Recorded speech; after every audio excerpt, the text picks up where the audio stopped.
मेरा नाम अनंत विजय है और मेरी पुस्तक का नाम है ओटीटी का मायाजाल ओवर द टॉप। ये प्रभात प्रकाशन से प्रकाशित है, जिसको आज कलिंगा लिटरेचर फेस्टिवल में नॉन फिक्शन कैटेगरी हिंदी में सम्मानित किया गया है। जाहिर सी बात है कि अगर किसी को सम्मान मिलेगा तो वो अच्छा ही लगेगा, प्रसन्नता ही महसूस होगी। और चूंकि सम्मान के साथ धनराशि भी है, इसलिए उत्साह और खुशी दोनों दुगनी हो गई है। लेकिन मैं इस बात के लिए अपनी तारीफ नहीं कर रहा हूं, लेकिन बताना चाहता हूं आपके माध्यम से दर्शकों को और पाठकों को कि ओटीटी पर किसी भी लैंग्वेज में लिखी गई इस जॉनर में ये अकेली पुस्तक है। अभी तक किसी लैंग्वेज में ओटीटी पर स्वतंत्र रूप से कोई किताब नहीं लिखी गई है।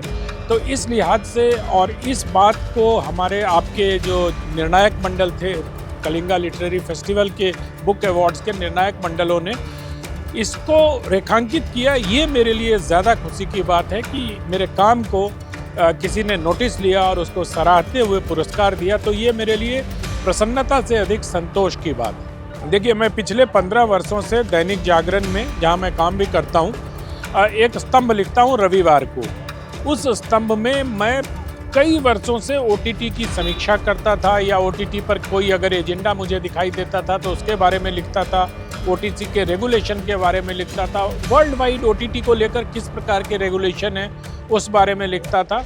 एक दिन अचानक प्रभात प्रकाशन के पीयूष जी ने मुझे फ़ोन करके कहा कि आपको ओटीटी पर एक स्वतंत्र पुस्तक लिखनी चाहिए। आपका जितना अध्ययन है और आप जिस व्यापक फलक पर इस पर विचार करते हैं, तो आपको एक पुस्तक लिखनी चाहिए। उसी दिन से इस पुस्तक का बीजारोपण हुआ और लगातार वो परसुएड करते रहे मुझे।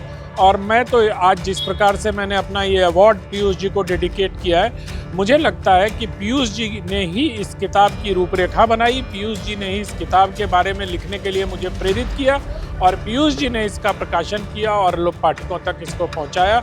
इसलिए ये किताब मुझसे अधिक पीयूष जी की है, जो प्रभात प्रकाशन के मालिक हैं। देखिए, ये जो मर्जर्स और एक्विजिशंस होते हैं, ये कारोबार का एक नियम है कि जब आप आरंभ करते हो, जैसे अभी आप देखो जिस प्रकार से स्टार्टअप्स की दुनिया में बहुत सारी कंपनियां आ गई, लेकिन जब ये सेक्टर कंसोलिडेट होगा तो मर्जर्स और एक्विजिशन होने शुरू हो जाते हैं। अब जैसे डिज्नी हॉटस्टार का मर्जर हो गया जियो के साथ, इस तरह से किसी और कंपनी को किसी और कंपनी ने अपने साथ मिला लिया। तो ये सारी चीज़ें बिजनेस का है। इससे क्रिएटिविटी पर कोई असर पड़ेगा ऐसा मैं नहीं मानता हूं, क्योंकि क्रिएटिव फील्ड जो होता है वो आपको तथ्यों को लिखने में, हो सकता है कि आपने अपनी पुस्तक में जियो लिख दिया हो, वो अब जियो हॉटस्टार हो गया। तो ये क्या है कि इसको आप अगले एडिशन में सुधार ले सकते हैं। और क्योंकि पुस्तक पर और जो बाद में शोधार्थियों को दिक्कत होती है, तो पुस्तक पर तो उसका प्रकाशन वर्ष लिखा होता है, इसलिए किसी प्रकार की कोई समस्या आती नहीं है। मैंने आपको पहले ही कहा कि मैं बहुत प्रसन्न हूं, क्योंकि अवार्ड के साथ साथ एक चेक भी मिला है जो मेरी प्रसन्नता को दोगुना कर रहा है।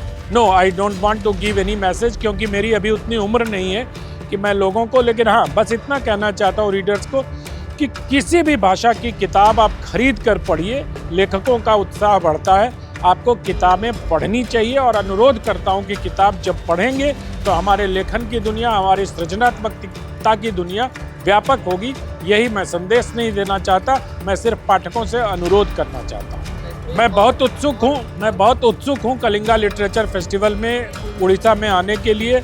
और चूँकि अब तो मैंने नमक भी खा लिया है, कलिंगा लिटरेचर फेस्टिवल का ये पुरस्कार ले लिया है और मुझे आमंत्रित भी किया गया है, तो मैं वहाँ जाने के लिए उत्सुक हूँ। सत्र कैसा मिलता है ये आयोजकों पर निर्भर करता है, लेकिन कोई भी सत्र होगा तो उड़ीसा जाकर मुझे अच्छा लगेगा।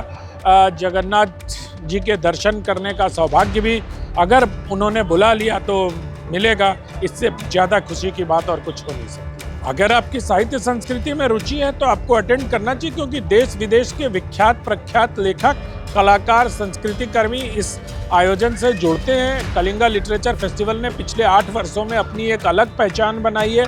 लिटरेचर फेस्टिवल की जो भीड़ भारत में जमा हो गई है, उसमें कलिंगा लिटरेरी फेस्टिवल की एक अलग पहचान बनी है, क्योंकि उसमें साहित्य, कला, संस्कृति, सिनेमा पर गंभीर चिंतन होता है।